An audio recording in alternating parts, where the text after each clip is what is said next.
Sa iba pang balita, ilang tricycle driver sa Quezon City ang sumasama ang loob dahil wala pa rin daw ang kanilang pangalan sa listahan ng mga benepisyaryo ng 5,000 pisong cash aid ng gobyerno.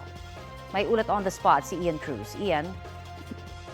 Yes, Connie, nagpapatuloy ang payout ng ayuda para sa tricycle drivers ng District 2 ng Quezon City sa Batasan Hills. Target na mabigyan ng ayuda ang halos 3,000 chopper ngayong araw. Marami ang nakapila, kabilang na ang wala sa listahan ng Martes.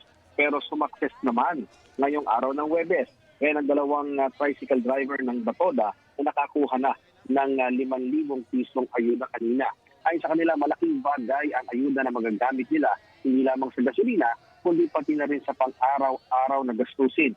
Pero hindi lahat ay nakangiti na dahil nasa mahigit 100 miyembro pa rin ng Batoda na muling nagsumite ng copy ng driver's license noong Martes ang wala pa rin sa listahan ng benepisyaryo ng ayuda.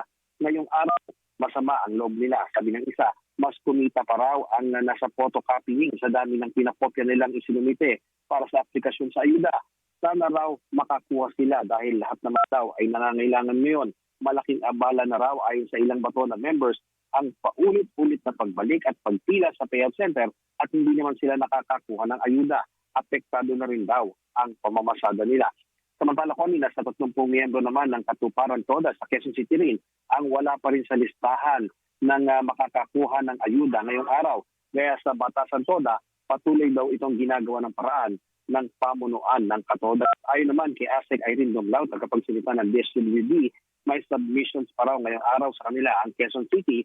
Ang payout naman daw magpapatuloy hanggang bukas kahit na holiday. Balik sa iyo, Connie. Maraming salamat, Ian Cruz.